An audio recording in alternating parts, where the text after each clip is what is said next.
तो friends, the biggest mistake that students often make in IELTS reading is when they want to correct each and every answer. Means that they want to focus on each question and want to get the answer of every question. This is not possible in IELTS reading. Maybe very special students, very unique students who are very intelligent and very fast in reading, they can do, but normally even I'm not able to do that. मैं ये आपके साथ आज admit करता हूँ कि even 40 out of 40 correct करना मेरे लिए भी बहुत मुश्किल है, और मैं भी इसके लिए मेंटली तैयार नहीं होता, क्योंकि it's very difficult to get 40 out of 40. तो व्हाट वी नीड, हमें कितने स्कोर चाहिए होते हैं? Our basic condition is 6 band, and in order to get 6 band you need 23 out of 40. Yes, how many you need? 23 out of 40, and there are 17 mistakes you can commit. 17 17 answer तुसी गलत कर सकते हो भाजी, 17 risk तुसी ले सकते हो. You can take the risk for 17 questions. So what we need to do, we need to be adventurous in reading. We need to be adventurous. What does it mean? जैसे हम अपनी लाइफ में करते हैं, जिवें आप अपनी लाइफ च करते हैं कि कुछ चीज़ें आप करते हैं, कुछ असीं छड्ड दिंदे हैं.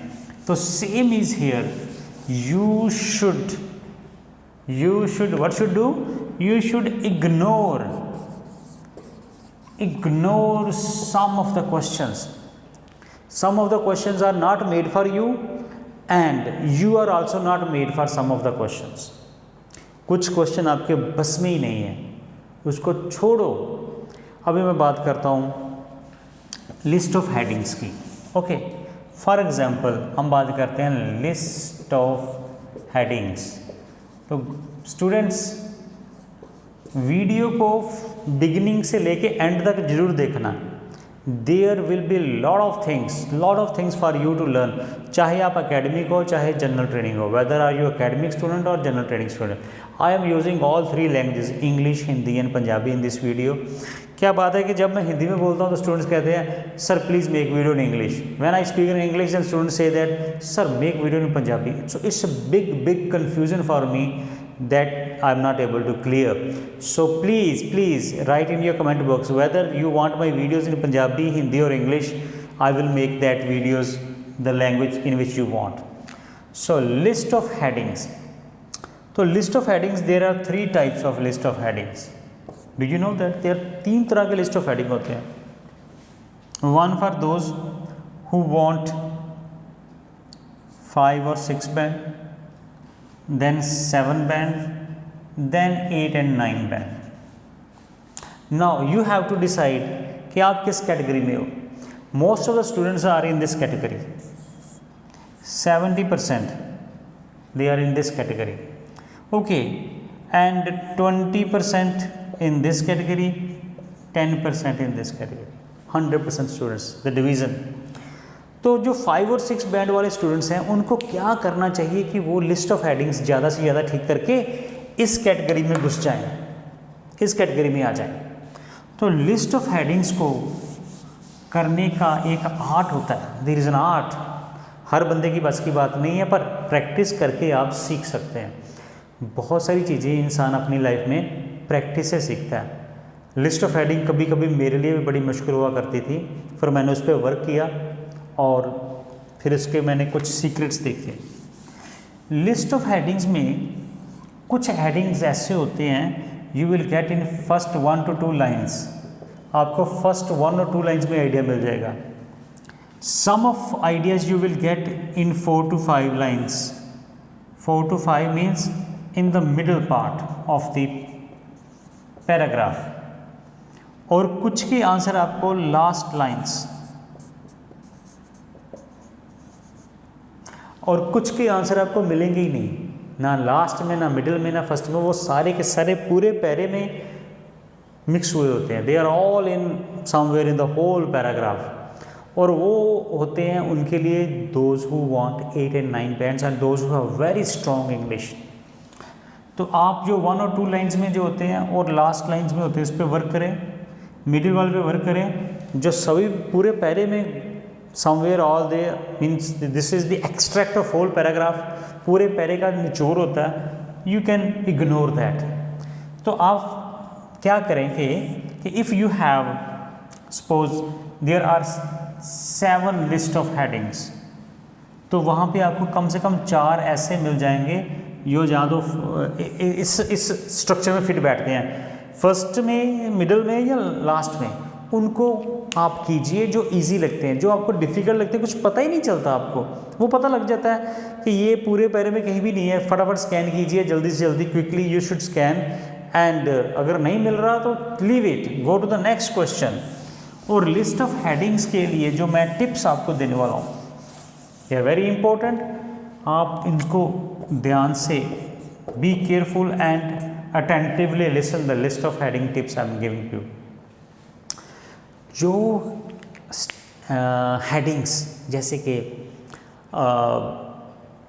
मीनिंग ऑफ समथिंग और करेक्टरिस्टिक्स ऑफ समथिंग और नेचर ऑफ समथिंग, कोई भी ऐसी कोई चीज़ है जिसके बारे में आपको बताया जाता है, जैसे nature of psychology, meaning of motivation, characteristics of human psychology, characteristics of increasing demand of something या प्रोडक्शन ऑफ समथिंग। ओके, तो ये वाले जो होते हैं ना करेक्टरिस्टिक्स, मीनिंग, नेचर, डेफिनेशंस, वो होता है ऑलवेज क्या होता है, जो आपका बॉडी, जो आपका पैराग्राफ होता है ना, पैराग्राफ 1 में होते हैं किसी भी चीज़ का मीनिंग। जैसे हम introduction to technology of mobile phones, introduction of technology of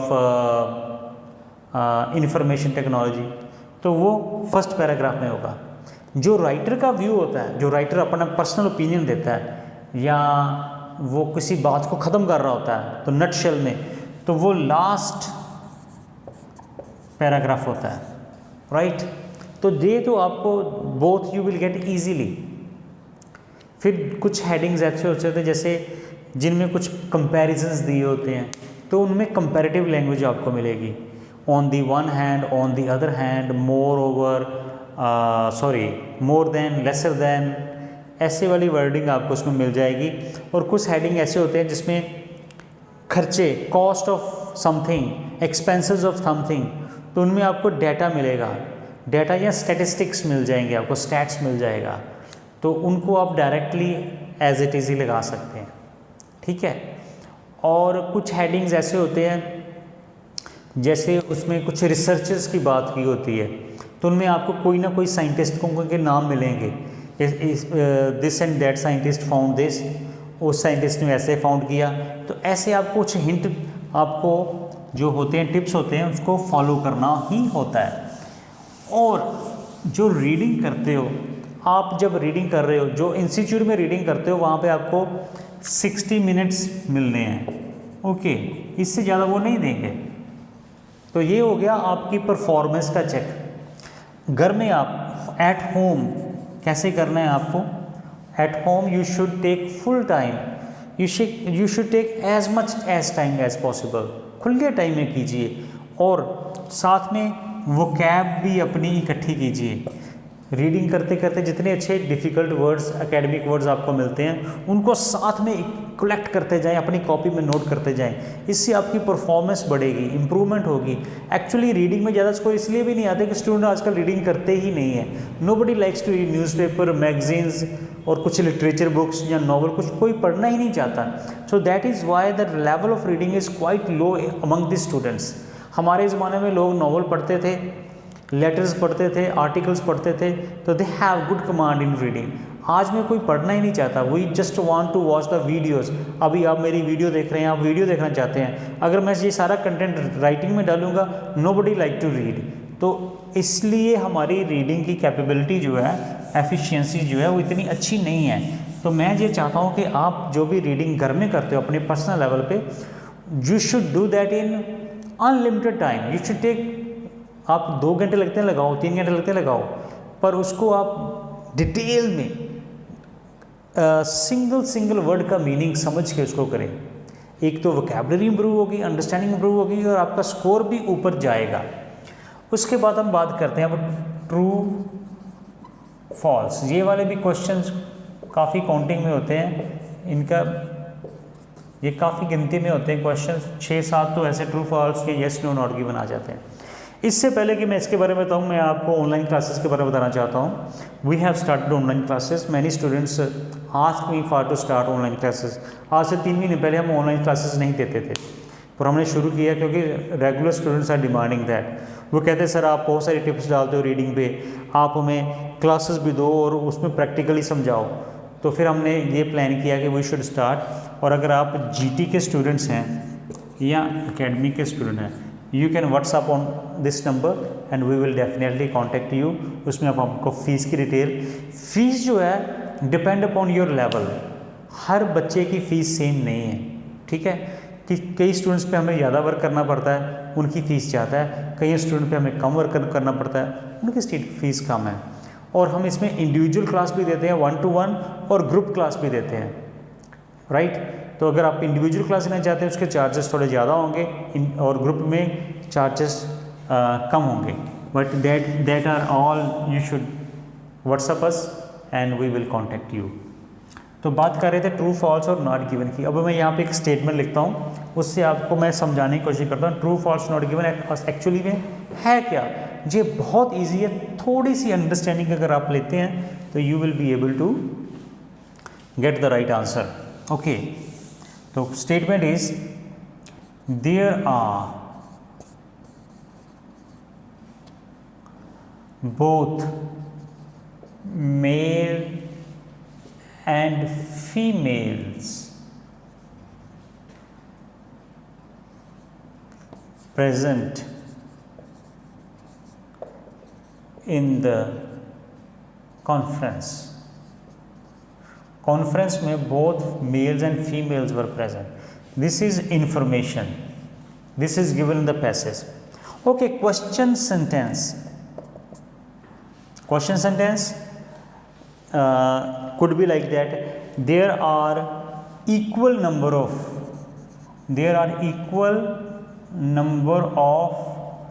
male and female students in the class, in the conference. So is this information given? Equal number mean 50-50.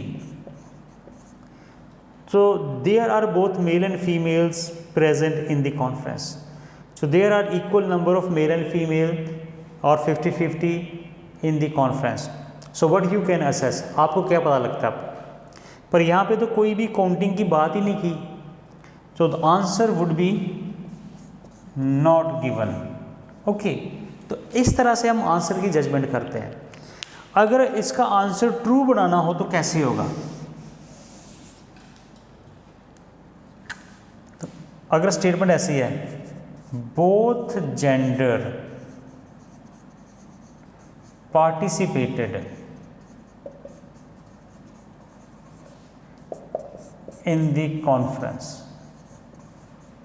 तो both gender means men and women। और हमारी जो question statement है और जो information दी है वो दोनों मैच कर रहे हैं, तो answer will be true. The answer is true.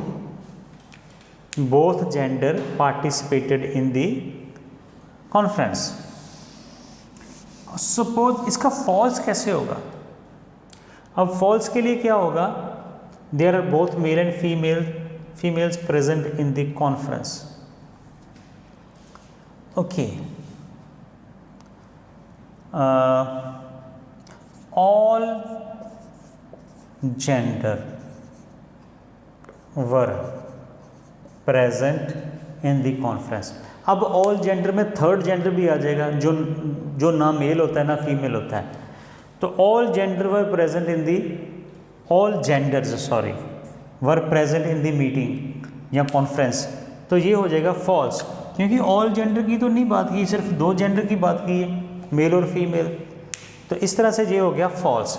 तो बहुत सारे जो ट्रू फॉल्स नॉट गिवन के क्वेश्चंस होते हैं, इनमें अगर आपकी सारी जो क्वेश्चन में जो दी गई है, स्टेटमेंट में जो बात की गई है, अगर वो पैसेज से मैच कर रही है, फुली मैच कर रही है, देन इट इज़ ट्रू। अगर पार्शियली मैच कर रही है, देन इट इज़ फॉल्स। और अगर उसमें इन्फॉर्मेशन दी नहीं गई जो स्टेटमेंट में पूछा गया है, वो इन्फॉर्मेशन है ही नहीं है पैसेज में, तो then it is not given, तो फिर वो नॉट गिवन हो जाएगा। Now the question is of blanks. भैया अगर ब्लैंक्स आपके आगे तो मीन्स यू आर लकी। बड़े टेस्ट ऐसे होते हैं जिसमें 17-18 ब्लैंक्स आ जाते हैं, you get 17-18 blanks in many reading test. पर बहुत सारे टेस्ट ऐसे भी होते हैं जिनमें नहीं आते। अगर जिनमें नहीं आए, अगर आपको पैसेज 1 में suppose which paragraph contains the following information, और फिर रिसर्चर्स को उनकी फाइंडिंग के साथ मैच करना है। रिसर्चर्स और writers what they said, you have to match that information, plus MCQs आ जाते हैं suppose in first paragraph, then what I can say, now the story is unlucky. But जिन्होंने हार्ड वर्क किया है, जिन्होंने इनफ प्रैक्टिस की है, वो इस पर घबराएंगे नहीं, they will be able to do that. ये सिर्फ उनको डराएगा those who haven't done hard work और those who haven't done much practice. तो प्रैक्टिस यहाँ पे अगर कर लेते हो आप, रेगुलर प्रैक्टिस करते हो, all the 30 days of the month you do daily 1 reading along with understanding, तो आपको जिस तरह का मर्जी टेस्ट आ जाए आप उसको डेफिनेटली कर पाओगे। आप उसको समझ लीजिए वो आपकी कैपेसिटी के भीतर ही है, यू कैन डू दैट। तो अगर आपको आ जाते हैं क्वेश्चन ऐसे वाले कि पैसेज 1 और विच पैराग्राफ, सेकंड जो टाइप आ जाती है राइटर्स एंड देयर फाइंडिंग्स को मिलाना है, third is MCQs। So you need not to bother, tension लेने की बात नहीं है।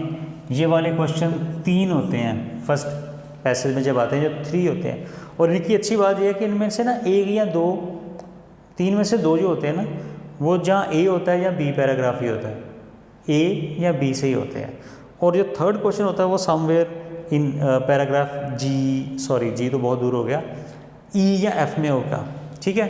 पर मैं ये चाहता हूँ कि आप इनको मत करें अभी, आप इनको करें। ये जो क्वेश्चन हो गए ना, ये आपके लगभग 6-7 हो गए। तो राइटर्स को नेम को पढ़ें, और वहाँ पे जब जहाँ पे भी कहीं पैसेज में राइटर का नेम लिखा वहाँ पे सर्कल कर लें, अंडरलाइन कर लें, और उन्होंने जो भी कहा है राइटर का नेम से पहले या नेम के बाद ऐसी इन्फॉर्मेशन दी होती है। ज़्यादातर हम सोचते हैं कि पहले नेम आएगा फिर उसकी जो इन्फॉर्मेशन है, पर कई बार ऐसे होता है इन्फॉर्मेशन पहले होती है और नेम बाद में होता है। तो आपने 2-3 लाइनें पहले 2-3 लाइन में बाद में पढ़ना है।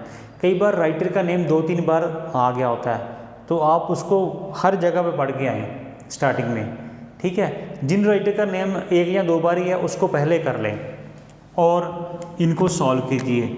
और साथ में MCQs हो सकते हैं आपको 3, 6, 9 और 4 आ सकते हैं। तो इसमें कम से कम 3 MCQs बहुत आसान होंगे, 1 विल बी डिफ़िकल्ट। जो डिफ़िकल्ट है उसको इग्नोर कर दीजिए, जो समझ नहीं आता छोड़ दो। वैसे भी हमें 13 है, अगर 13 में से आप 10 ठीक कर जाते हो तो आपको 23-24 लेना इज़ क्वाइट ईजी, ये आपकी पकड़ में होगा। तो ठीक है, तो जब आप ये वाले क्वेश्चन करेंगे नंबर 2, नंबर 3, और विच पैराग्राफ कंटेन आपने पहले से पढ़ लेने हैं, उनकी स्टेटमेंट, क्वेश्चन स्टेटमेंट, वो भी आपको मिलते जाएंगे। तो I mean to say that the whole passage you will be able to solve in 20-25 minutes, अगर ऐसे वाला आपको आ जाता है। अगर ब्लैंक्स आ गई तो वो तो आप 15 मिनट में सॉल्व कर ही लोगे। आई नो दैट कि blanks are very easy to solve, तो वो आप तकरीबन स्टूडेंट सॉल्व कर ही लेते हैं। I want to again mention here that we have started online classes and these classes are both general and GT and academic students। और अगर आपको भी दिक्कत आ रही है, आपको कोचिंग नहीं मिल रही, तो you can WhatsApp on this number and we will definitely contact you to discuss with you further details. अगली बातें आपको समझाने के लिए हम बता रहे हैं कि अगर आपको दिक्कत आ रही है तो आप हमसे ऑनलाइन क्लासेस ले सकते हैं। ओके, इसके बाद हम बात करते हैं अदर सॉर्ट ऑफ क्वेश्चंस। और बाकी क्वेश्चंस में क्या बचता है, yes, no, not given, they are almost same like true false and not given. अगर जिसको ट्रू फॉल्स करना आ गया उसको येस नो नॉट गिवन करना भी आ जाता है। अच्छा, एक टाइप ऑफ क्वेश्चन ऐसी होती हैं जो ऐसी होती हैं कि उसमें कहते हैं कि in any order right answer in any order. जैसे कि आपको क्वेश्चन 25, 6, 7, 8, 9 और इसके जो आंसर है किसी भी ऑर्डर में दे सकते हो। ये वाले बहुत स्कोरिंग होते हैं क्योंकि इसमें आपको ये टेंशन नहीं है कि कौन से नंबर पे किसका आंसर लिखना है, तो आप कहीं भी आंसर लिख सकते हैं। तो अगर आपको क्वेश्चन पेपर में ऐसा ही क्वेश्चन आते हैं इन एनी ऑर्डर, तो you should first do those questions, इनको आप पहले करें। ओके, ज़्यादातर जो आपकी रीडिंग का स्कोर है ना, इस बात पे भी डिपेंड करता है कि हाउ डू यू डिसाइड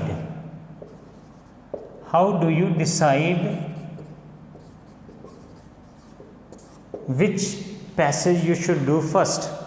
आपको पैसेज 1 पहले करना है, पैसेज 2 पहले करना है या पैसेज 3। तो इसके लिए क्या है, देखिए अगर आपको पैसेज 1 में बहुत सारे ब्लैंक्स हैं तो फिर पैसेज 1 ही पहले कीजिए, दैट इज़ क्वाइट ईजी। अगर ब्लैंक्स नहीं है तो फिर आप देखें पैसेज 2 में ब्लैंक्स हैं या 3 में ब्लैंक्स हैं। अगर मान लो पैसेज 3 में आपको 6-7 ब्लैंक्स मिल जाती हैं तो I just advise you that कि आप पैसेज 3 को पहले कीजिए, पैसेज 1 को बाद में कीजिए, ठीक है, क्योंकि blanks are very easy to do. पर स्टिल इट डिपेंड्स अपॉन कि आपने कैसे प्रैक्टिस की, आपने प्रैक्टिस की भी है ब्लैंक्स की, आपको करनी आती है कि नहीं आती। अगर आपको नहीं करनी आती तो you can watch my videos, I have already uploaded many videos, उसमें मैंने बहुत डिटेल में बताया हुआ है कि आपको कैसे ब्लैंक्स को अटैम्प्ट करना है। ओवरऑल मैं अगर बात करूं इन नटशेल, तो अगर आपने रीडिंग में 6 या 6.5 बैंड लेने हैं तो आप 2 तरीके से रीडिंग कीजिए। एक तो आप जो अपनी कोचिंग सेंटर में करते हैं 60 मिनट्स में वो कीजिए, सेकंड जो है अपने घर में आप बैठ के अनलिमिटेड टाइम में कीजिए। और इसके लिए आप कुछ अच्छी बुक्स भी लें। I advice you that you should buy Cambridge books, वो बहुत अच्छी हैं प्रैक्टिस के लिए। कैम्ब्रिज 17 भी अभी आ चुकी है, तो 10 से लेकर 17 तक आपको फोटोस्टेट कॉपीज़ मिल जाती हैं या ज़ेरॉक्स कॉपी मिल जाती हैं, तो उसको आप प्रैक्टिस कीजिए घर में। डेफिनेटली यहाँ पे आपको 1000-2000 रुपये खर्चा आएगा, बट आपकी प्रैक्टिस बहुत अच्छी होगी। उसके अलावा राइटिंग में, स्पीकिंग में और लिसनिंग में अगर आपकी रीडिंग अच्छी हो जाती है तो डेफिनेटली ये वाले अदर जो मॉड्यूल है वो स्टूडेंट्स को इजी ही लगते हैं। तो मैं चाहता हूँ कि आप दूसरे मॉड्यूल्स पे भी फोकस कीजिए, उसके लिए मैंने अपने सेपरेट वीडियोस डाली हुई हैं। तो आज की इस वीडियो में मैं इतना ही कहना चाहता हूँ। अगर आप चाहते हैं कि मैं किसी पर्टिकुलर टॉपिक पर वीडियो बनाऊँ, जैसे कि हेडिंग्स पे या ट्रू फॉल्स पे या राइटिंग में, तो आप कमेंट बॉक्स में मुझे लिख के बताइए, और जितने ज़्यादा आपके कमेंट्स आएंगे उसी हिसाब से मैं अपने नेक्स्ट वीडियो को तैयार करूँगा। और लास्ट में once again I want to tell you that if you want to take online classes from us, don't hesitate, आप हमें इस नंबर पे व्हाट्सअप कर सकते हैं 7973758644 पे व्हाट्सअप कीजिए, we will definitely communicate back with you. Thank you very much.